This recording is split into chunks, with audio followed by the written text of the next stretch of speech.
अब ये बात हमने इसलिए बताई ना क्योंकि कल होगा भगवान का दीक्षा संस्कार। क्या होगा?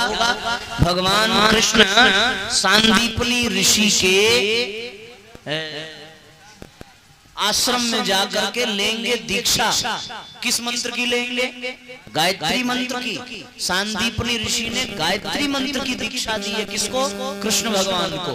वशिष्ठ ऋषि ने राम जी को गायत्री मंत्र की दीक्षा दी है। देखो सीधी सी बात है, गायत्री मंत्र की दीक्षा जब भगवान को लेना पड़ रहा है तो हम लोग तो सामान्य है कि नहीं है? भगवान से बड़े तो नहीं है। अगर भगवान भी गुरु बना रहे हैं, हम लोग काहे नहीं बनाएंगे? बनाना चाहिए कि नहीं बनाना चाहिए? ऐसे लोग कहते हैं कि शिव जी भांग खाते हैं तो हम भी खाएंगे, जहर पीते हैं तो जहर नहीं पिएंगे, तो भगवान चीर हरण करते हैं तो हम भी करेंगे, लेकिन दीक्षा लेते हैं तब तो नहीं करते। जरा सोच के देखो। तो इसलिए साथियों, मूढ़ मान्यताओं से बाहर निकलें और कल जो है सवेरे यज्ञ में दीक्षा संस्कार होगा। आप सब आइएगा, बिना किसी शुल्क के, कोई पैसा रुपया देना नहीं है। और अपने दिमाग में ये सब मत पालना कि महिलाओं को नहीं लेना है, पुरुष खाली लेंगे। गायत्री तो माता है और माता का स्नेह बेटियों पर सबसे अधिक होता है, इसलिए महिलाओं को पहले दीक्षा लेनी चाहिए और पुरुषों को बाद में लेनी चाहिए। इसलिए महिलाएं भी ले सकती हैं। आइए हम लोग भागवत के कुछ विशेष प्रसंगों का चिंतन करें। देखिए साथियों, भगवान ने भागवत में जो किया है ना, कृष्ण भगवान ने, वो किसी और भगवान ने नहीं किया है। सीधी सी बात। भगवान ने गोवर्धन पर्वत उठाया कि नहीं? तो क्या हनुमान जी ने नहीं उठाया था? तो किस बात के भगवान? अच्छा, एक और बात, भगवान कृष्ण ने युद्ध किया तो क्या राम जी ने नहीं किया था? तो किस बात के कृष्ण विशेष हो गए? फिर एक बात कि भगवान ने पूतना का विष पिया तो क्या शंकर भगवान ने नहीं पिया था? तो किस बात के भगवान विशेष हो गए? सब बराबर चल रहा है। इसी तरीके से भैया सब भगवान ने वही किया है जो सबने किया है, लेकिन कृष्ण भगवान ने दो काम बड़ा विशेष किया है। पहला, माखन चुराया है, ये किसी ने नहीं किया। राम भगवान ने चोरी की, शिव जी ने चोरी की, किसी और भगवान ने चोरी की, लेकिन भगवान ने पहला काम किया माखन चुराने का, और दूसरा काम किया भगवान ने रास रचाने का। रास रचाने का काम और किसी अवतार में नहीं हुआ, माखन चुराने का काम और किसी अवतार में नहीं हुआ। भगवान कृष्ण जब बड़े हुए तो फिर वो पूतना के वध से ही रास रचाने की लीला प्रारंभ कर चुके थे। रास क्या है इसको समझिए। केवल महिलाओं को इकट्ठा करके नाच लेना रास नहीं है। हम लोगों को गलत बताया गया, हम लोगों को गलत समझाया गया, हम लोगों को बेवकूफ बनाया गया कि तुम्हारे भगवान महिलाओं के साथ नृत्य करते हैं। उसका जो दर्शन है, उसका जो सार है, वो हमें पता नहीं है। अब आप इसको समझो ऐसे। देखो, भगवान ने सबसे पहले क्या किया? पूतना का वध किया। कल हमने बताया था कि पूतना यानी अविद्या, अविद्या यानी अज्ञान। तो भगवान ने सबसे पहले उन गोपियों के जीवन से अज्ञान को मिटाया। किसको मिटाया? अज्ञान को मिटाया। उसके बाद भगवान ने तृणावर्त का वध किया। तृणावर्त कौन? जो आलस्य, प्रमाद, तमोगुण और रजोगुण के अधिष्ठाता, उसको तमोगुण लोगों को बना दे, रजोगुण से संपन्न कर दे, जो सबको आलसी बना दे, जो सबको प्रमादी बना दे, वो तृणावर्त। तो भगवान ने तृणावर्त का उद्धार किया, यानी न रही अविद्या, न रहा आलस्य, न रहा प्रमाद। फिर भगवान ने क्या किया? फिर भगवान का हुआ नामकरण। नामकरण में भगवान ने एक नाम दिया इस संसार को कि मेरे नाम का जब तक तुम जाप करते रहोगे तब तक तुम्हारे जीवन में अविद्या, आलस्य, प्रमाद नहीं आने वाला। बात समझ में आ रही है? इसलिए भगवान, बताओ भगवान को नाम की आवश्यकता थी नहीं, लेकिन उन्होंने नाम अपना क्यों रखवाया? हमारे आपके लिए, कि हम लोग उनका नाम जप सकें, इसलिए भगवान का नामकरण। अब इसको समझते जाइएगा, भूलिएगा मत, बहुत सावधान होकर के। तो पहले अविद्या का नाश, उसके बाद प्रमाद का नाश, फिर नाम का जप करने के लिए भगवान ने कहा। और तब हुआ भगवान के द्वारा माखन चोरी की लीला। कौन सी लीला? माखन क्या है? माखन यानी मन, माखन यानी मन। भगवान माखन को बहाना बना करके गोपियों के मन को चुरा लेते हैं। ये भगवान की बड़ी विशेषता है।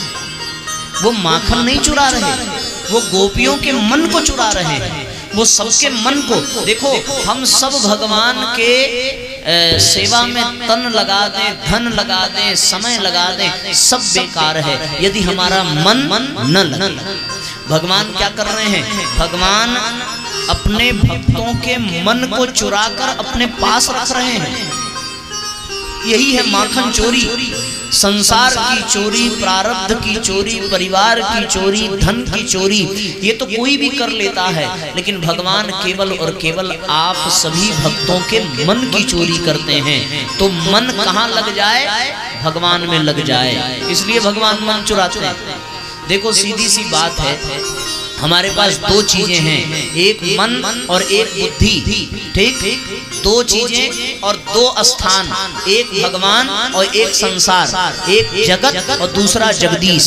तो नियम क्या दिया था भगवान ने कि बुद्धि को लगाना जगत में और मन को लगाना जगदीश में। हम लोगों ने कर दिया उल्टा, हम लोगों ने बुद्धि लगाई जगदीश में और मन को लगाया जगत में। बोलो लगाया कि नहीं लगाया? लोग कहते हैं भैया इसने हमारा मन दुखा दिया, ये नहीं कहते कि बुद्धि दुखा दी। बुद्धि को कभी दुख होगा? बुद्धि को नहीं होता। दुख किसको होता है? मन को। मन को दुख क्यों हुआ? क्योंकि मन आपका कहाँ लगा था? मन आपका लगा था यहाँ किसी व्यक्ति से, किसी महिला से। लोगों के मन में दुख है ना, कहते हैं कि हमारे बच्चों ने हमें बहुत दुख दिया। काहे दिया? काहे से कि आपका मन भगवान में नहीं बच्चों में लगा था। लोग कहते हैं हमें ससुराल में बड़ा कष्ट है। बोल काहे कष्ट है? क्योंकि आपका मन ससुराल में है, आपका मन भगवान में होता तो कष्ट मिलता क्या? अरे मीराबाई को ससुराल वालों ने जहर पिलाया और मीरा जहर पीकर भी नाचती रही और हम लोग खाना पीना खाकर भी रो रहे हैं। काहे रो रहे हैं? क्योंकि मीरा का मन गोविंद में लगा और हमारा मन घर संसार में लगा। मन को परिवार में नहीं लगाना था, मन को संसार में नहीं लगाना था, मन को भगवान में लगाना था। भगवान कभी मन को दुखाता है क्या? कभी नहीं दुखाता। पर हम लोगों ने बुद्धि लगा दी भगवान में, भगवान के सामने बुद्धि लगा दी कि प्रभु हमारा हई काम हो जाता तो हम भी एक भागवत करा लेते, हमारे लड़के की शादी हो जाती तो 5 किलो लड्डू चढ़ा लेते, हमारे बिटिया का विवाह हो जाता तो हम इतना भंडारा करवा देते। ऐसे लोग आते हैं हमारे पास कि महाराज जी आपकी कथा कराएंगे, हमारा एक जगह पैसा फंसा निकल जाता, बस कृपा करिए हमको प्रसाद दे दीजिए, आशीर्वाद दे दीजिए, हमारा पैसा निकल जाए, हम आपका कथा जरूर कराएंगे। अरे महाराज हमारी कथा कराने की जरूरत नहीं, हमारी कोई कथा ही नहीं है, हम तो भगवान की कथा खुद ही कर रहे हैं, तुम भगवान की कथा कराते। पर वो भगवान से व्यापार करने लगा। एक आदमी पेड़ पे चढ़ा एकदम ऊपर और नीचे देखा तो हालत खराब की, अब गिरेगी तब गिरे। अब लगा भगवान को मनाने की, हे बजरंगबली 5 किलो लड्डू चढ़ाएंगे अगर नीचे उतर गए तो। अच्छा हिम्मत करके धीरे धीरे नीचे आया, एक डाली से नीचे आया तो नीचे झांक करके कहने लगा कि चिंता मत करिए, अगर पूरा नीचे उतर गए तो 5 भले ना हो लेकिन 4 किलो में तो दागी नहीं है, पक्का 4 किलो चढ़ाएंगे। एक डाली और नीचे आया तो फिर नीचे देखा, अब देखा कुछ और राहत है तो कहने लगा कि महाराज अब तक हम आपसे झूठ बोल रहे थे लेकिन आपकी कसम हम एकदम सत्य कह रहे हैं, 3 किलो तो 100% चढ़ा देंगे हम, बस उतार दीजिए नीचे। 2 हाथ और नीचे आया। अब जब खाली 2 फुट रह गया तो धीरे से कूद के कह रहा है कि बजरंगबली आप अपने घर हम अपने घर, काम खत्म। आज का इंसान भगवान को बेवकूफ बना रहा है और सच में अगर बजरंगबली सुन लेते हैं तो पकड़ के टेटुआ फिर चढ़ा देते हैं, भैया आप रहो ऊपर लटके रहो। तो भगवान की बड़ी कृपा है कि ध्यान नहीं देते ऐसे बेवकूफों पर। तो इसलिए बुद्धि हम लोग कहाँ लगा देते हैं? भगवान में। और मन कहाँ लगा देते हैं? संसार में।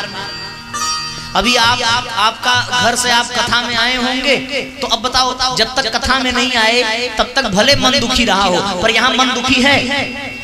सबके चेहरे पे मुस्कुराहट है कि नहीं? किसी को कहना पड़ रहा है कि स्माइल प्लीज, कोई दांत चियारने के लिए कह रहा है, लेकिन हम चियारे जा रहे हैं, स्माइल किए जा रहे हैं। क्यों? मुस्कुराहट कहाँ से आई? क्योंकि मन कहाँ लगा है? भगवान में। अगर ये मन लग जाए आपके परिवार में, फिर रोने लगोगे। इसलिए भैया प्रसन्न रहना है तो भगवान से कहो कि हे गोविंद, हमारे भी घर आओ और हमारे यहाँ भी माखन चुरा कर ले जाओ, यानी हमारा मन चुरा करके ले जाओ। गोपियों का भगवान ने मन चुराया। भगवान लीला कर रहे हैं भक्तों का मन चुराने के लिए। बड़ी मजे की बात है। गोपियां जब यमुना के किनारे जाती तो आपस में चर्चा करती कि आज कन्हैया मेरे घर आया था, आज उसने मेरे यहाँ माखन चुराया, आज उसने मेरे यहाँ ये लीला की। वो गोपियां माखन बनाकर दरवाजे पर रख देती कि कन्हैया आएगा, हम उसको पकड़ेंगे। वो छचिया भर छाछ पर कृष्ण को नाच नचाती, उसके गालों को चूम चूम कर लाल कर देती। वो तो पागल रहती कृष्ण को देखने के लिए, कृष्ण को पाने के लिए। उनका तन घर में है लेकिन उसका मन भगवान के चरणों में है। वो सेवा कर रही है सास की, तेल लगा रही है सास के सर पे, लेकिन मन कहाँ है? भगवान के पास। भोजन बना रही है परिवार के लिए, लेकिन मन कहाँ है? भगवान के पास। है ना? ऐसा संभव है कि नहीं? उसी तरह हम रहें घर में चलेगा, लेकिन हमारा मन कहाँ रहना चाहिए? भगवान के पास रहना। आनंद आ जाए। मन को भगवान को समर्पित कर दीजिए। यही है माखन चोरी का राज, यही है माखन चोरी का रहस्य। वो गोपियां चाहती हैं कि भगवान हमारे घर आए और हम उनको रंगे हाथों पकड़ें, और पकड़ेंगे तो फिर एक गोपी जाकर यशोदा से शिकायत करेगी और दूसरी गोपी जाकर बचाएगी। तो गोपियां सोचती हैं कि हम बचाएंगे तो कृष्ण हमको प्रेम करेंगे, हमारे पास आएंगे कि ये काकी ने हमें बचाया था। ऐसी लीलाएं गोपियां कर रही हैं भगवान के साथ। और ये गोपियां हैं कौन? ये तो पूर्व जन्म में तप करने वाली ऋषि महर्षि की आत्माएं हैं, जो आज गोकुल में गोपी बनकर के आई है। गोपी कौन? जो गोपनशीला है, जो अपने हृदय में गोविंद के प्रति प्रेम को गोपनीय रखती है, गुप्त रखती है, इसलिए उसको गोपी कहा गया। उनका प्रेम तो केवल कृष्ण के चरणों में है। वो विवाह किसी और से करती हैं, पर मन ही मन में प्रेम परमात्मा से है, क्योंकि उनका मन कहाँ है? मन के मंदिर में प्रभु को बसाना बात हर एक के बस की नहीं है। मन के मंदिर में प्रभु को बसाना बात हरे के बस की नहीं है। खेलना पड़ता है जिंदगी से, खेलना पड़ता है जिंदगी से। भक्ति इतनी भी सस्ती नहीं है, भक्ति इतनी भी सस्ती नहीं है। इसलिए साथियों अपने मन को भगवान के चरणों में लगाइए, तभी जीवन में भक्ति का जागरण होगा।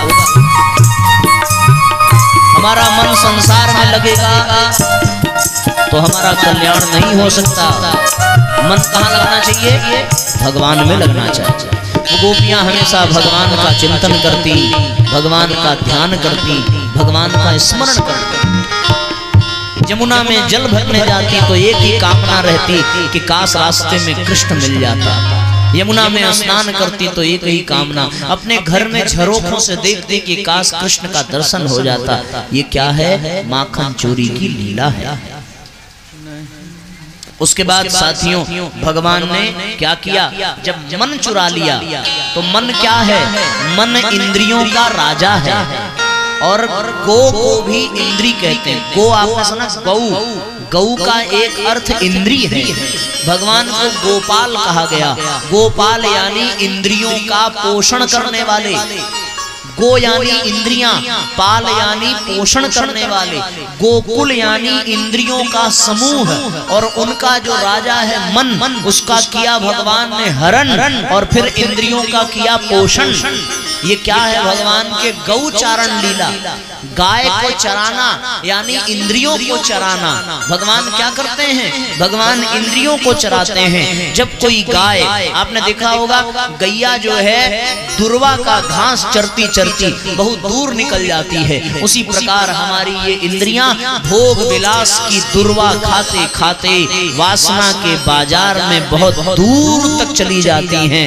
तब भगवान वंशी बजा करके उन गायों को जैसे बुलाते हैं, उसी प्रकार भगवान कथा के माध्यम से, सत्संग के माध्यम से, भजन के माध्यम से, सुमधुर गीत के माध्यम से, वंशी के माध्यम से हम सबको वापस बुलाते हैं कि दुनिया में तुम भटक गए हो, वहां से बाहर निकलो और अपने मन को मेरे चरणों में समर्पित कर दो। भगवान बुलाते हो। तुम ढूंढो मुझे गोपाल, मैं खोई गैया तेरी, मैं खोई गैया तेरी। तुम ढूंढो मुझे गोपाल, मैं खोई गैया तेरी,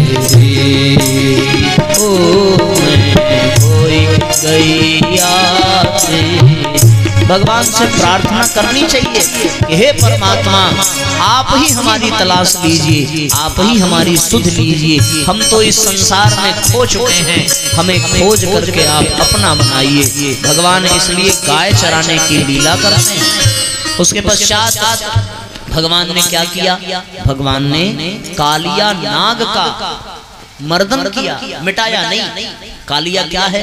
यमुना के तट पर खेलने गए और खेल खेल में भगवान ने एक बड़ी सुंदर लीला की। यमुना में कालिया नाग घुस आया था, उसके जहर से पूरा यमुना जल जहरीला हो गया था। उस जहर को बचाने, उसको निकालने के लिए भगवान ने बड़ी सुंदर लीला की है। यमुना में छलांग लगाई। ये कालिया क्या है? कालिया यानी काम वासना, और भगवान ने उसको मिटाया नहीं है, उसका मर्दन किया है, यानी उसको सही दिशा दी है भगवान ने। कालिया नाग यमुना नदी में है। कालिया यानी काम, हमारे जीवन से काम निकले, इस यात्रा को वहीं से जोड़िए। पूतना को मिटाया यानी जीवन से अविद्या को मिटाया, तृणावर्त को मिटाया यानी जीवन से प्रमाद को मिटाया, उसके बाद माखन चुराया यानी हमारा मन अपने चरणों में लिया, उसी प्रकार फिर गौचारण किया यानी हमारे इंद्रियों को भगवान ने सही दिशा दी। अब जब इंद्रियां संयमित हो जाएं तो काम वासना परेशान करती है। काम की अग्नि, काम के जहर को मिटाने के लिए भगवान यमुना में कूदते हैं और कूद करके काम वासना को समाप्त करते हैं। कालिया दहन यानी काम का मर्दन करना। भगवान ने कालिया को मारा नहीं है, उसको रमणक द्वीप भेजा है कि तुम यहाँ से चले जाओ, यमुना जहरीली हो गई है, इस जहर को समाप्त कर दो। यमुना यानी कर्म। राम भक्ति जहाँ सुर सरिधारा, सरसई ब्रह्म विचार प्रचारा, सरसई ब्रह्म विचार प्रसारा, विधि निषेध में कलिमल हरणी, करम कथा रविनंदनी बरणी। रविनंदनी यानी यमुना, यमुना कर्म की धारा है।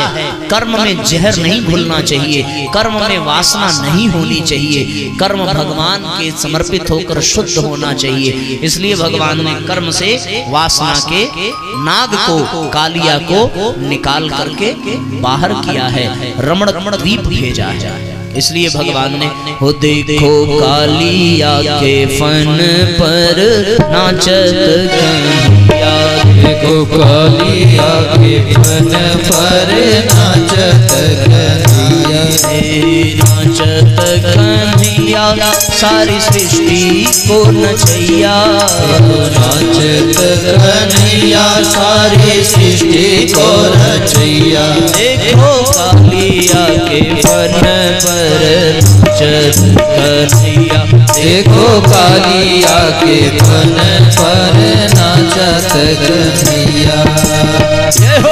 दोनों हाथ ऊपर उठा करके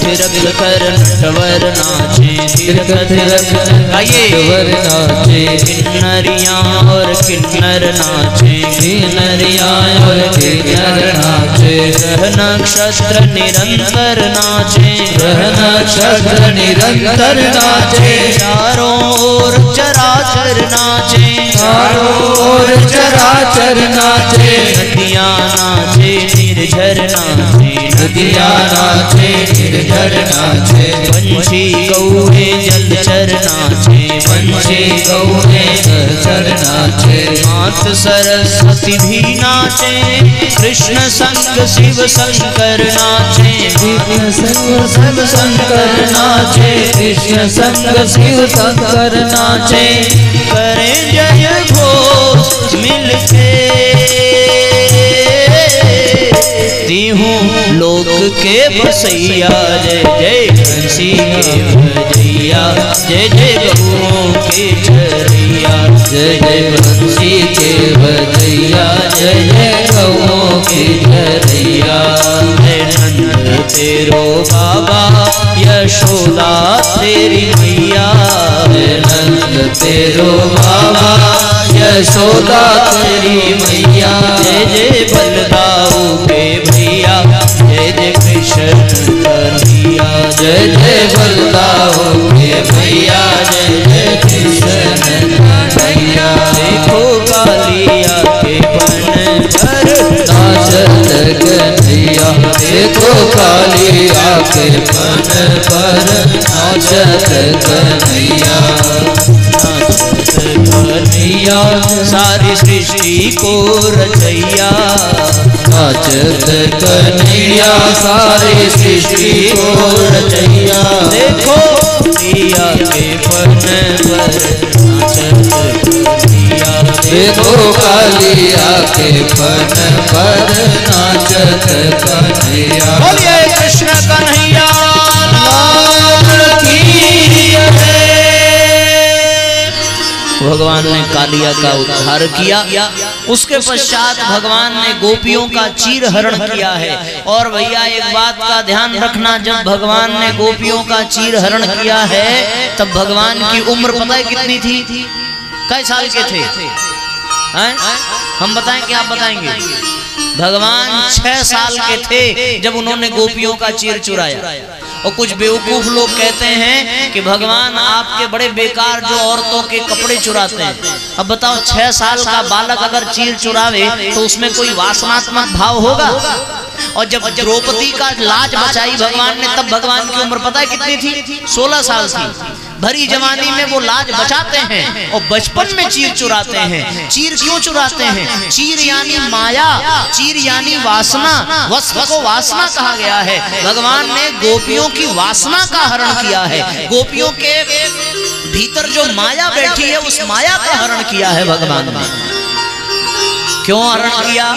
क्योंकि इन्हीं गोपियों को महारास का आनंद देना है, इन्हीं गोपियों को परम लीला का सुख प्रदान करना है। ये गोपियां वो ऋषि हैं, महात्मा हैं, इनमें कोई माया न रहे, इनमें कोई वासना न रहे, इसलिए भगवान ने इनका चीर चुराया। वो गोपियां निर्वस्त्र होकर नदी में स्नान कर रही थी। भगवान ने कहा नग्न होकर स्नान करने से तीर्थों का, नदियों का अपमान होता है। तुमने वरुण देवता का अपमान किया है, इसलिए तुम्हारा वस्त्र हमने चुराया। वो भगवान ये भी देखना चाहते हैं कि क्या ये बिना कपड़े के हमारे सामने आ सकती हैं? बिना कपड़े के कौन सामने आ सकता है? जिसमें देह भाव न हो, जो आत्म भाव में जी रहा हो, जिसमें देह की लज्जा हो, वो भगवान से निकटता कभी नहीं पा सकता। भक्त और भगवान में देह का पर्दा भी हटाना पड़ता है।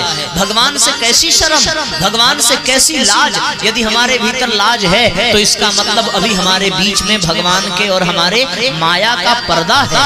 इसलिए निर्वस्त्र होकर के गोपियां नहीं आई, तब भगवान ने उनके वस्त्र चुराए और बाद में जब उन्होंने क्षमा मांगी तब भगवान ने उनके वस्त्र वापस किए।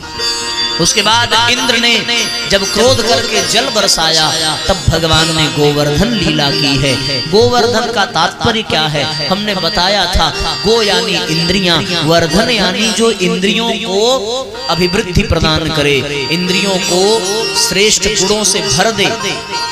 गोवर्धन का तात्पर्य यही है।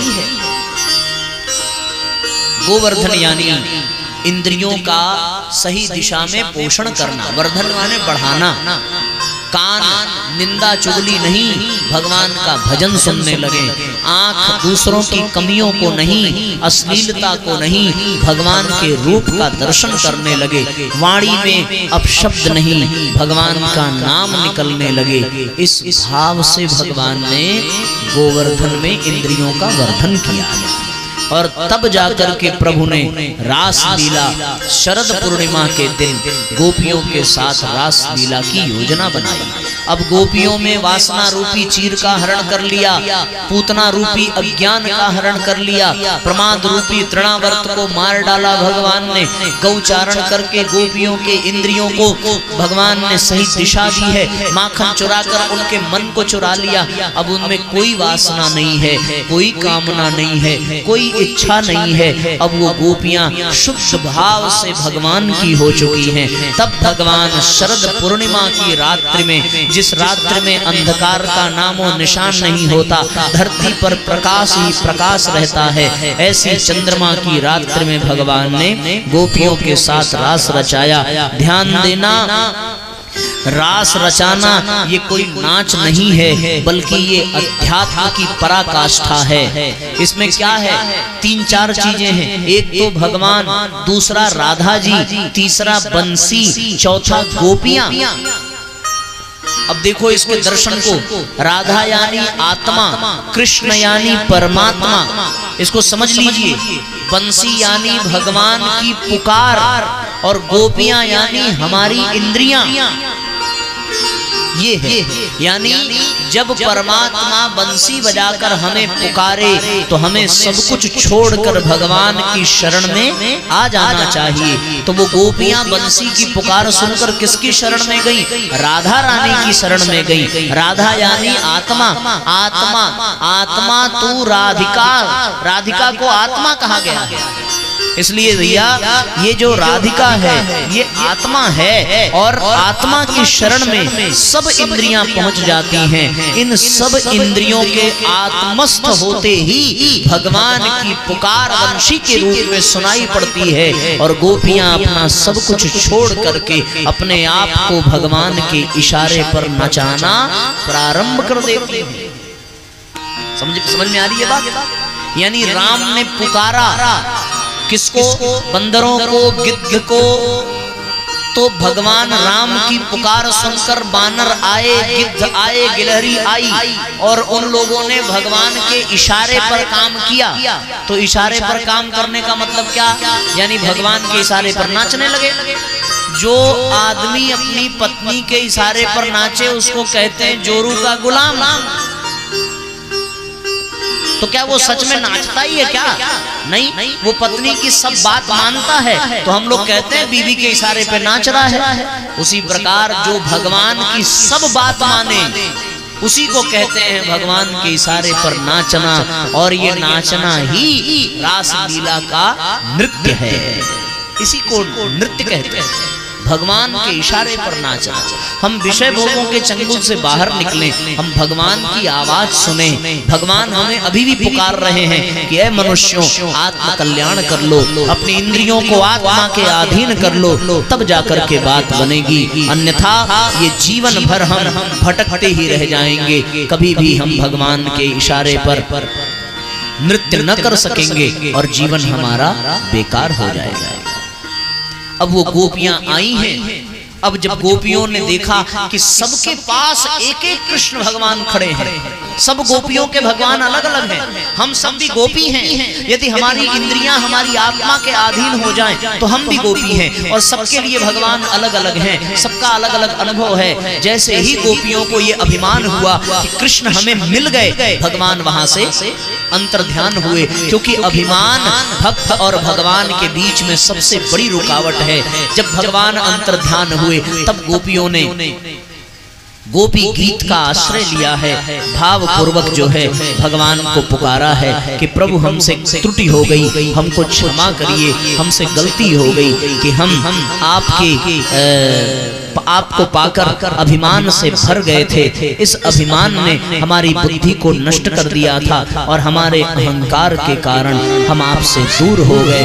इसलिए भगवान ने गोपियों का जब देखा कि अहंकार समाप्त हो गया है, तब परमात्मा भाव पूर्वक गोपियों की प्रार्थना सुनते हैं, और ये गोपियां जो भाव प्रकट करती हैं उसको गोपी गीत के रूप में भागवत में दर्शाया गया है। जयति जयति तेधिकं जन्मना व्रजः श्रयत इंदिरा शश्वदत्र हि। जयति तेधिकं जन्मना व्रजः श्रयत इंदिरा शश्वदत्र हि। दयितदृश्यतां दीक्षु तावका स्त्वैधृता सभा स्वां विचिन्वते। जयति तेधिकं जन्मना व्रजः श्रयत इंदिरा शश्वदत्र हि। भाव पूर्वक गोपियां पुकारने लगी, तुम्हारे जन्म के कारण वैकुंठ आदि में लोकों से भी ब्रज की महिमा बढ़ गई है। तभी तो सौंदर्य और मृदुलता की देवी लक्ष्मी अपना निवास स्थान वैकुंठ को छोड़कर यहाँ पर निवास कर रही हैं। देखो तुम्हारी गोपियां जिन्होंने तुम्हारे चरणों में ही अपने प्राण समर्पित कर रखे हैं, वन वन में भटक रही हैं, तुम्हें ढूंढ रही हैं। हे गोविंद, हम पर कृपा करो और हमें क्षमा करो। ओ शरदुदाशये साधुजात सरसिजोदर श्रीमुषाक्ष सुरगनाथ दे शुल्कदासिका वरदने न तो नेह की वधा। वरदने न तो नेह की वधा।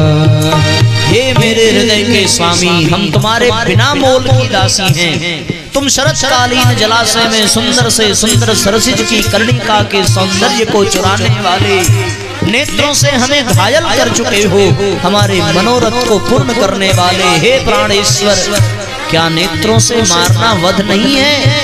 तुमने हम सबकी हत्या की है, तुम्हें पाप लगेगा, इसलिए हमें क्षमा करो और हमें आकर के कृतार्थ करो। ओ न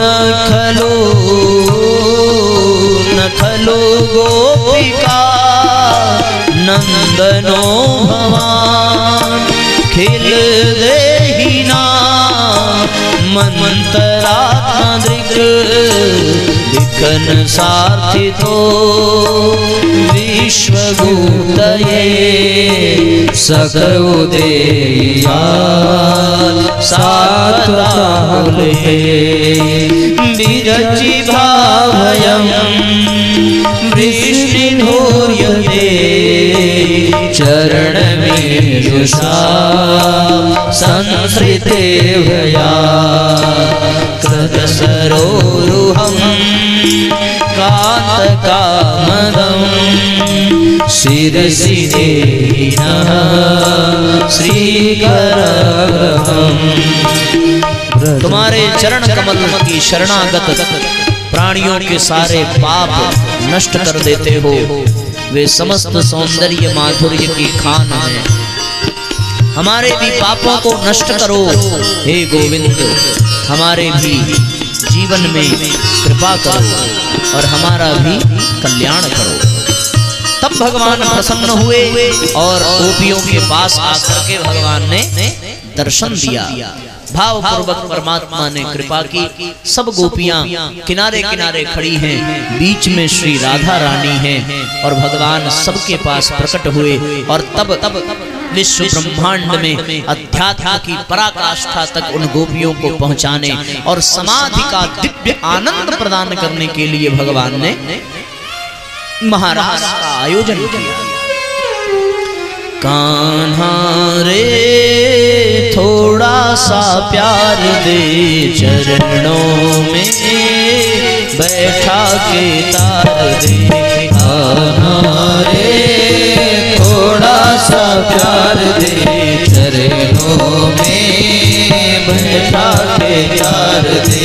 ओ घोरी घूंघट उघार दे, प्रेम की भिक्षा झोली में डाल दे। ओ गोरी घूंघट उतार दे, प्रेम की भिक्षा झोली में डाल दे। दोनों हाथ ऊपर उठा करके भाव पूर्वक तालियां बजाइए।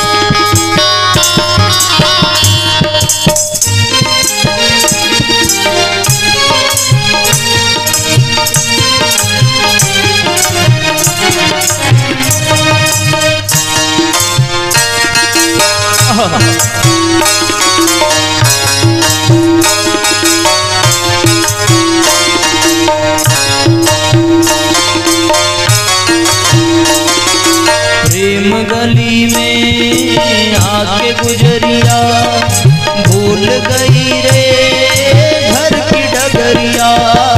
भूल गई रे घर की डगरिया, भूल गई रे घर की डगरिया। जब तक साधन तन मन जीवन सब तुझे अर्पण प्यार सवरिया।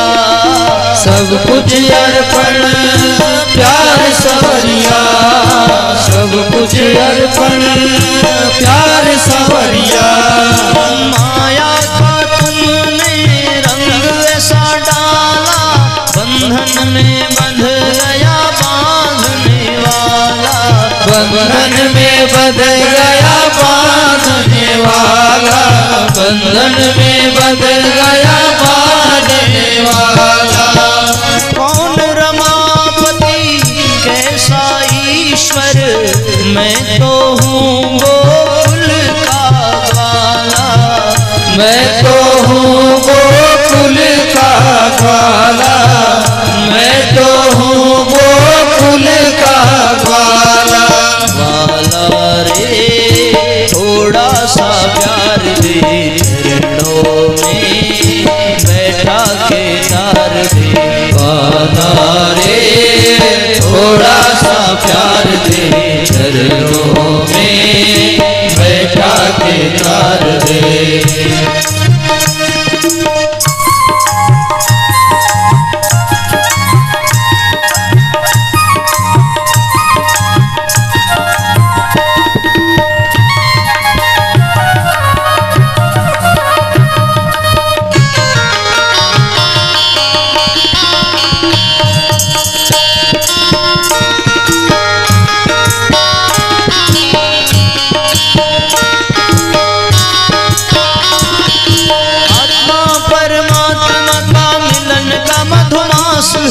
यही महारास है, यही महारास है।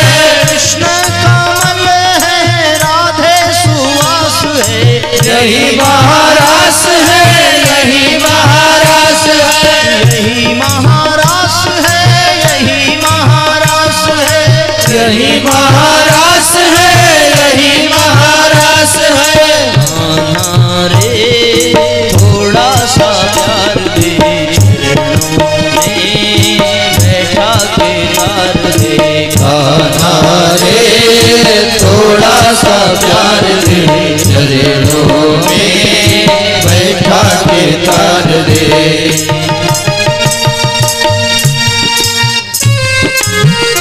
झूठा वचन तेरे झूठे, मुस्का के भोली राधा को लूटे। मुस्का के भोली राधा को लूटे। मुस्का के भोली राधा को लूटे। मुस्का के भोली राधा को लूटे। मैं भी हूँ सच्चा वचन मेरे सच्चे, प्रीत मेरी पक्की तुम्हारे मन कच्चे। प्रीत मेरी सच्ची तुम्हारे मन सच्चे। प्रीत मेरी पक्की तुम्हारे मन सच्चे। जैसे तू रखे वैसे रहूंगी, दूंगी परीक्षा पीर सहूंगी। दूंगी परीक्षा पीर सहोगे। दूंगी परीक्षा पीर सहोगे। स्वर्गों के सुख भी मीठे न लागे, तू मिल जाए तो मोक्ष नहीं मांगे। तू मिल जाए तो मोक्ष नहीं मांगे। तू मिल जाए तो मोक्ष नहीं मांगे। कान्हा रे थोड़ा सा प्यार दे, चरणों में बैठा के तार दे। कान्हा रे थोड़ा सा प्यार दे, चरणों में बैठा के तार दे। सृष्टि के कण कण में इसका आभास है। यही महारास है, यही महारास है। तारों में नर्तन, फूलों में उल्लास है। यही महारास है, यही महारास है। मुरली की प्रतिध्वनि दिशाओं के पास है। यही महारास है, यही महारास है। आध्यात्मिक चेतना का सब में विकास है। यही महारास है, यही महारास है। यही महारास है, यही महारास है। यही महारास